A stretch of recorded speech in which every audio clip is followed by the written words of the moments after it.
Mga kapwa ko rider.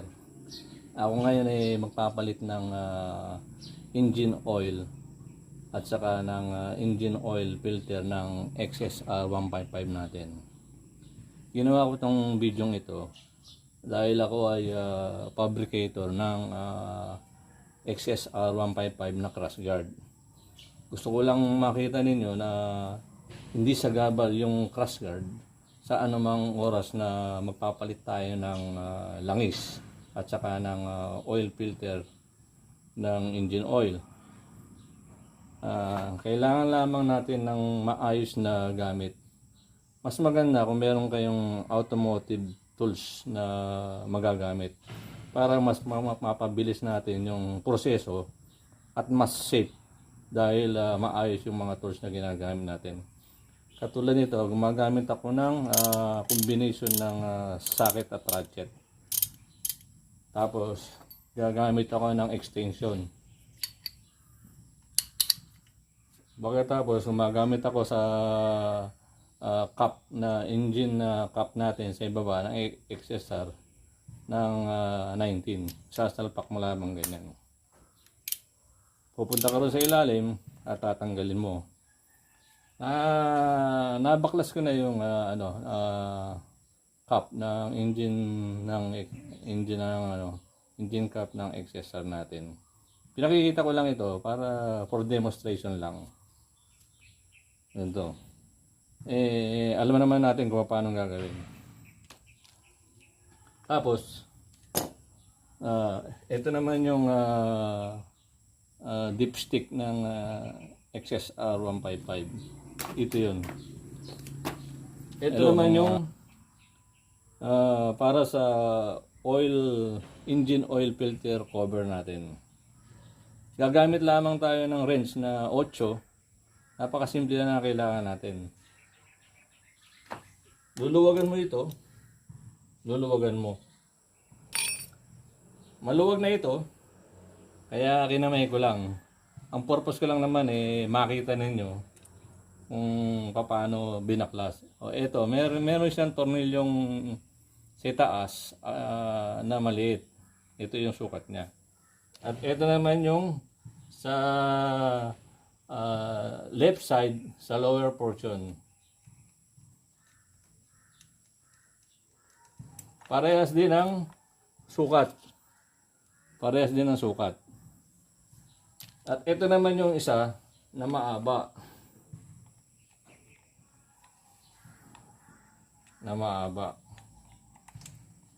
Kinakamay ko lang kasi pinakikita ko lang naman for demonstration. Matik naman yan na naiintindihan ninyo.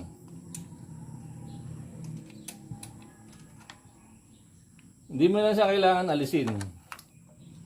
Ganyanin mo lang, bitawan mo, ayun na yung forma ng cover natin. Hindi mo na kailangan bunutin ng todo. Tapos makikita niyo yung natin, yung engine oil filter. Tanggalin mo lang, bunutin mo. Ito siya. Natanggal na. Meron naman tayong pamalit. Ito yung pamalit na ginagamit ko. Mura lang ito, 75 pesos lang ito kahit sa outlet ng Yamaha. Basta genuine. Yung ginagamit ko naman pang sniper lang.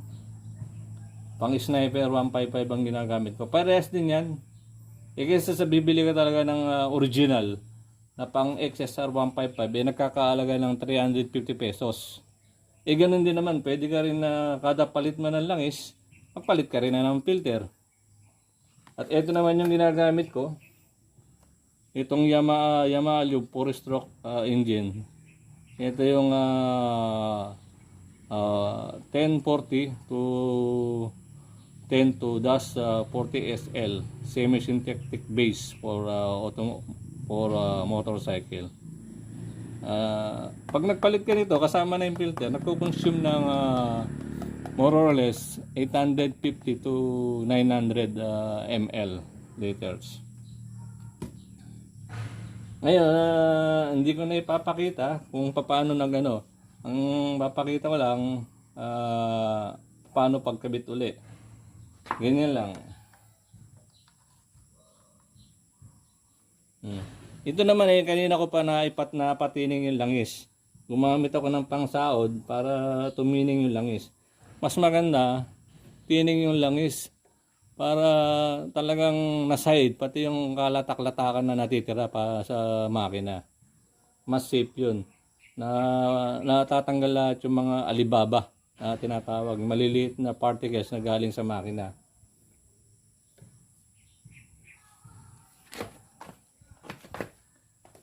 Naman, isasara ko lang ng ganyan. Ayan. Isasara ko lang na ganyan. Iigpitan ko na. Iigpitan ko na yung mga tornilyo.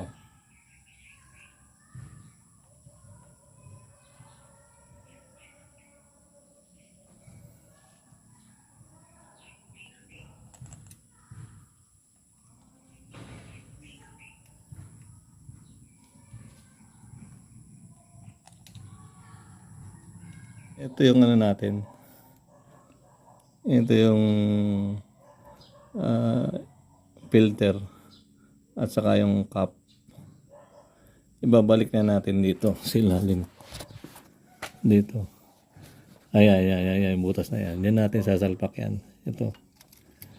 Tapos gagawin nila. Tapos iigpitan. Ito na. Iigpitan na natin.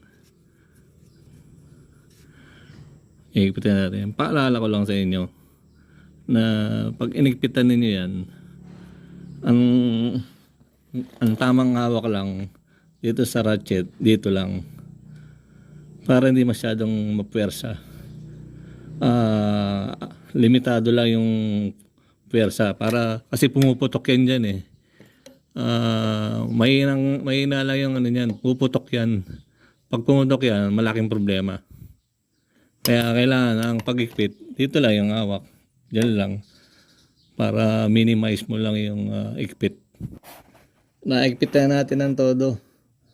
Ang next move natin ngayon ay maglagay na tayo ng langis dito.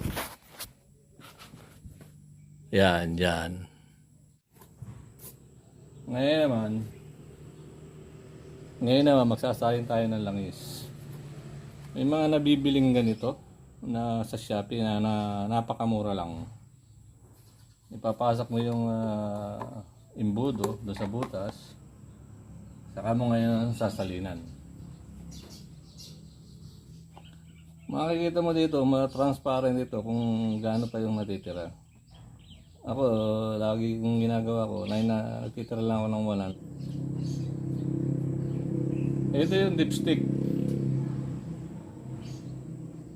Pag kinabit mong ganyan, sara mong ganyan. Tapos, paandar mo yung makina para yung langis pumunta dun sa filter. Tapos, saka mo uli sukatan. Ngayon naman, paandarin natin yung makina para yung langis mapunta dun sa oil filter. Saka uli natin susukatin sa dipstick.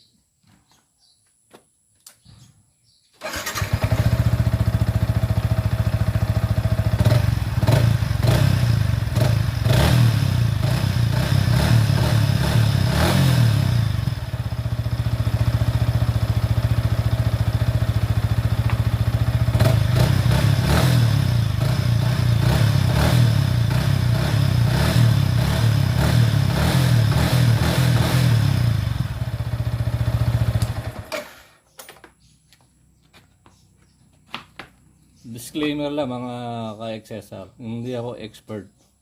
Nagbabase lang ako sa mga napapanood ko sa YouTube at saka mga mekaniko talagang tunay. Doon lang kumukuha ng experience at saka ideya.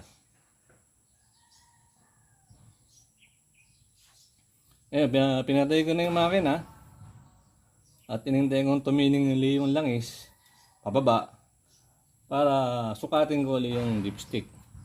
Ganito yung paraan na ginagawa ko. Kanya-kanya tayong technique eh.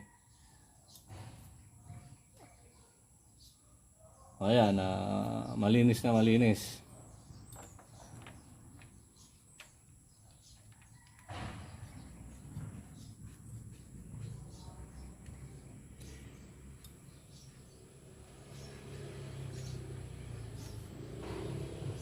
Ayun. Tamang-tama lang. Nandun siya sa maximum. Dito yung minimum, dito yung maximum. Maraming salamat sa panonood ng video ito. At sana nakatulong itong video ito para sa ating lahat na may XSR. Maraming salamat po.